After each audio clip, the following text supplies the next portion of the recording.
Oh ya, setelah 1 hari menunggu akhirnya ini sudah dapat ya untuk risk dan reward-nya 1:2 lebih lah kayak gitu. Ini sebenarnya bisa sampai 1:3 sih, cuman ini udah mulai putar balik teman-teman. Jadi ini waktunya untuk close ya teman-teman. Ini sehari dapat $150 seperti itu. Oke, buat teman-teman yang mau trading forex jangan lupa sama broker SM ya. Dan kebetulan di broker SM ini sudah ada fitur layanan copy trading. Jadi teman-teman login aja ke dalam akun kalian, masuk ke menu copy trading. Di sini teman-teman bisa mencari master copy trade yang bisa kalian follow ya teman-teman. Misalkan yang ini teman-teman bisa nilai terlebih dahulu performanya seperti apa ya. Kalian bisa nilai, bisa pilih kira-kira resikonya bagus atau enggak. Ketika teman-teman sudah yakin, kalian tinggal salin strategi. Nanti teman-teman buat akun investor, lalu tinggal investasi, teman-teman otomatis ya nanti dana kalian itu akan berkembang mengikuti para master copy trade yang ada di sini. Jadi ini sebuah solusi buat teman-teman yang mungkin kurang bisa trading dan pengen mengikuti para master copy trade yang ada di broker XM. Makanya di broker XM ini tersedia layanan copy trading. Nah, untuk informasi selengkapnya ya teman-teman, teman-teman cek aja link yang ada di deskripsi video ini. Oke teman-teman semuanya, selamat datang di channel Praktisi Forex ya teman-teman. Dan kali ini kita lanjut lagi untuk materi kelas trading. Ini sudah sampai di episode ke-66. Wow, nggak terasa ya. Oke, buat teman-teman yang masih pemula banget, yang masih awam, silahkan tonton episode pertama dulu ya, biar nggak ada pertanyaan yang aneh-aneh kayak gitu. Insya Allah kalau teman-teman belajarnya secara urut ya, dan baik dan benar dipelajarin secara urut, itu nanti beneran paham semuanya dan beneran bisa trading teman-teman. Cuman kalau biasanya tahu-tahu belajar teknik ini dapat sekian tanpa dasarnya dulu kalian pahamin, ya jadinya nggak maksimal gitu. Oke teman-teman, langsung aja ya untuk materi ke episode ke 66 ini. Kita akan praktek trading lagi dengan 6 pedoman sama terus teman-teman. Part 3 ya ini ya teman-teman. Praktek trading 6 pedoman part 3, dan kali ini saya akan praktek di USD JPY. Nah, ini nanti saya akan sering-sering praktek ya teman-teman di materi expert ini dari 61 sampai 90 episode ya. Intinya sih seperti ini ya. Ketika seseorang pengen menjadi trader dan sudah paham masalah dasar-dasarnya kayak gitu, ya teman-teman harus bisa praktek ya dan jaga psikologi trading, itu aja sih. Dan untuk prakteknya saya contohin, psikologi tradingnya nanti saya bahas satu per satu, selang-seling seperti itu ya. Kali ini praktek dulu, nanti episode setelah ini kita bahas tentang psikologi trading lagi. Oke teman-teman, untuk prakteknya langsung saja kita pindah ke tablet ya. Oke teman-teman semuanya, kita sudah masuk di tablet ya, dan ini adalah USD JPY ya. Ini waktunya trading di USD JPY.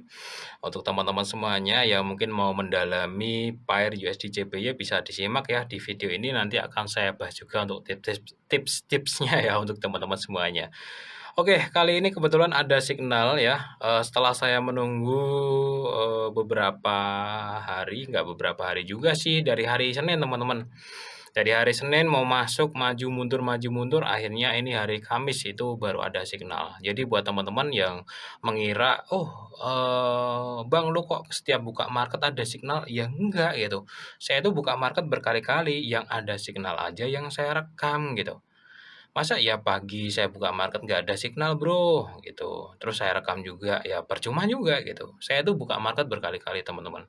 Cuman entry-nya nggak berkali-kali gitu. Kadang pagi buka, belum ada tuh, balik lagi siang, belum ada, besok lagi kayak gitu. Jadi trading itu ya harus ada nunggunya juga gitu, bukan berarti langsung hajar kayak gitu. Saya sebenarnya sudah selesai melakukan analisa ya. Nah, ini sebenarnya kelihatan banget sih. Yang pertama, support resistance dan supply demand. Yang saya pakai ini supply and demand. Nah, bisa pakai salah satu ya. Kalau zona itu pakai supply and demand, kalau titiknya itu support resistance. Itu ada di episode sebelumnya. Teman-teman lihat baik-baik ya. Ini saya garis dari arah sini, ini adalah zona supply. Tak zoom ya. Nah, supply-nya tuh ada di sini. Nah, ini yang berhasil menurunkan market lumayan dalam. Ternyata zona supply itu dites tadi pagi ya, dini hari tadi. Ya, zona supply ini turun dites tadi pagi. Nah, di sini. Nah, di zona supply ada tanda penting gitu. Ada doji ya ini ya, entah doji atau entah hammer. entah apa itu, yang penting palu kayak gini, sebelahnya buka turun. Ini bisa diartikan juga rejection, di mana di zona supply itu mulai terjadi penjualan juga. Kalau secara market teman-teman, sebenarnya kita bisa baca juga sih. 4 jam dominan pembelian, kenceng ini, pembeliannya kenceng banget. Kenceng lagi, kenceng, mulai ini masih kenceng ya, mulai agak rendah pembeliannya, mulai agak rendah. Mulai agak rendah ini mulai dominan penjualan. Tahu dari mana? Ya warna candle ya. Warna candle hijau itu kan dominan pembelian, warna candle merah itu kan dominan penjualan. Nah, di zona supply ini mulai terjadi penjualan gitu. Secara simpelnya sih seperti itu. Nah, secara teknik teman-teman, ini di zona supply ini terjadi candlestick ya. Ini inverted hammer bisa ya, inverted hammer sebelahnya buka turun, atau teman-teman mau sebut doji atau candle apa juga terserah, palu kayak gini sebelahnya buka turun. Jadi di zona supply and demand signal candlestick-nya muncul gitu.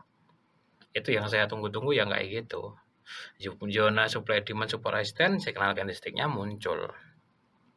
Gitu teman-teman. Oke, untuk dari sini sudah kena berapa poin? Support resistance supply demand-nya ya. Ini yang pakai supply demand itu kena sama candlestick ya. Kalau trendline gimana? Trennya tuh masuk di high teman-teman. Tren itu masuk di high ya. Jadi cocok lah untuk nyari peluang sell. Tahu dari mana tren masuk di high? Ya kelihatan sih. Ini kan trennya tinggi teman-teman. Nah, masuk di ketinggian gitu. Dan di sini sebenarnya sudah mulai ada sedikit koreksi ya sebenarnya. Cuman naik lagi. Mouse-nya hilang lagi.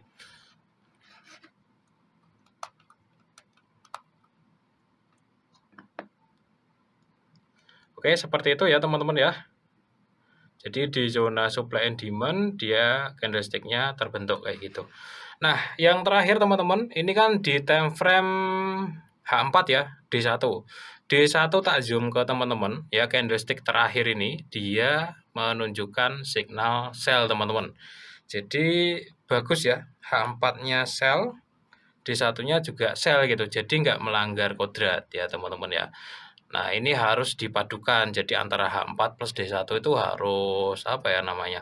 Harus satu arah gitu ya, teman-teman. Jangan sampai nanti H4-nya udah signal sell, kemudian D1-nya masih hijau, berarti belum layak untuk di sell ya. Belum layak lah. Jadi syarat terakhir teman-teman di poin ke 5 ya, itu time frame H4 plus D1 itu harus satu arah ya. Kalau H4 sell, D1-nya sell gitu. Kalau H4 buy, D1-nya buy. Kalau berbeda gimana? Belum waktunya untuk masuk. Yang terakhir, MM dijaga. Nah, MM dijaga ini berarti stop loss ya teman-teman. Ini stop loss-nya tak setting di atasnya dikit sini aja. Ini enak, ini stop loss-nya nggak perlu jauh-jauh juga. Oke, tak tambahin ini aja. 200 poin ya, atau 20 pip.